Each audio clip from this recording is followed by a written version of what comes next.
Friday Eve. I know if y'all got that Monday through Friday job like me, I know y'all looking forward to Friday.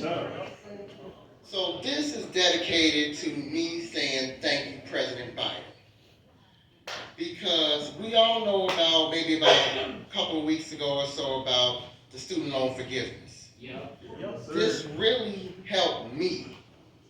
Because 20 years ago, to this day almost, September 2002, I made the worst mistake of my life. I went to Columbia College for a semester. Damn. Me too. Prior to Columbia, I was doing well at Chicago State. My grades was decent. My tuition was paid for, and money left over, and I was doing well in my career. I was a radio DJ at the time. I had my own radio show on WCSU AM 610. This is your boy DJ Eminem. Tune in to your boy at AM 610. I remember that like it was yesterday. So I decided, you know what? Because it was impressed upon me, you need to go to the school that specializes in radio broadcasting, Columbia. Now I go ahead and apply. I get approved right away, right? So I'm geeked for at least until the summer of 2002 when I applied for the school. And then that's when I found out how much the tuition was. Now that should have been like a warning sign right there. But I was only 21, so you know they say your brain's not fully developed till you're 25, blah, blah, blah. Yeah, that's true. So they like, well, you have to fill out a parent loan and have your parents sign off on it. And you have to fill out financial aid. Well, I went to my mother at that time. My mother said she wasn't going to fill out a parent loan because if I defaulted on it, she didn't want to be held responsible. I couldn't really get mad at my mother on that because with Columbia's tuition, I couldn't stick her with that bill. I get it. So ain't nothing wrong with that.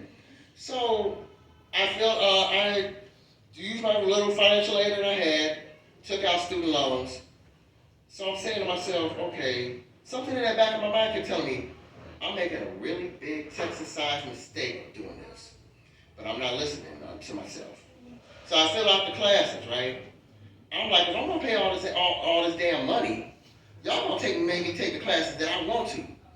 I can only take 3 classes, right? One was a math class, one was a broadcasting class, and one was a computer class. The math class, I can kind of understand that it was a prerequisite. The computer class, though, I'm saying to myself, what the fuck am I taking a computer class for?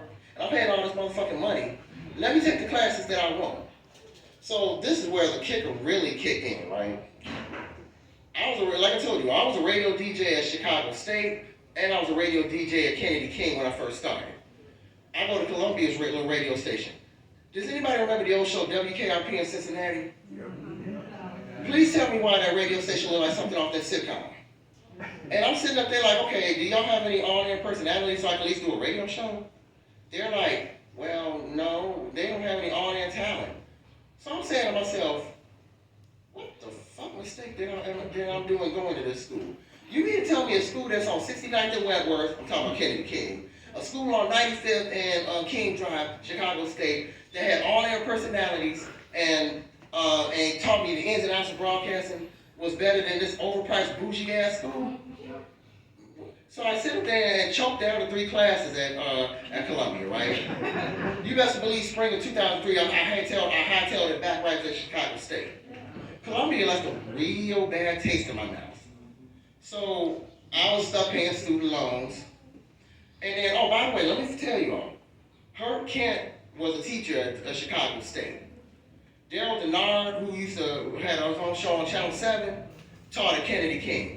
Now ask me if anybody taught at Columbia, any on-air talent taught at Columbia. Anyway, so I sit up there, college is over with, I'm stuck paying the student loans now. I only was getting like $50 a month because the way I look at it, let's see, there's rent, bills, food. Do you think student loans is anywhere near that list? No. So they got their little $50 a month when I decided not to sit up there and keep going in deferment and forbearance. So basically 20 years later, here comes President Biden saying he's going to default on his student loans. Now back in 2002, I took out a $10,000 loan. Back in 2022, I'm still paying $10,900 on that loan. So if Biden knocks off $10,000 of that, I'm only paying $910. Boom, I can take care of that, right? So my issue is, I sit up there, I don't care if here I am arguing with the Karens on Facebook. I'm arguing one old ass Karen in Douglas, Georgia. Please do not ask me where Douglas, Georgia, not Douglas, Georgia, Douglas, Wyoming. Please do not ask me where Douglas, Wyoming is. I barely even know Wyoming is a state. So she's arguing with me, talking about up and down. Oh, you're one of those moochers that want to just sit up there and freeload off the government? No, I'm not at all. Don't blame me. Blame the fact when I was in high school, I kept having this mentality, they kept giving me the mentality of college, or you're going to be working at McDonald's for the rest of your life. Blame the mentality of, they know people can't run to their mommies and daddies to pay for school, so these predatory student loans prey on people like this. They know, and with these high-ass interest rates, knowing full well that they're going to be paying this till 10 years after hell freezing over to pay it off. Don't blame me, blame this. So yeah, and I know this doesn't apply for people who took out like a 6-figure loan, but somebody who only took out a $10,000 loan, I thank you, President Biden, and I will be voting for you in 2024. Peace. Just to let you all know, I am on YouTube, I have my YouTube channel, and I'm on Facebook. Thanks.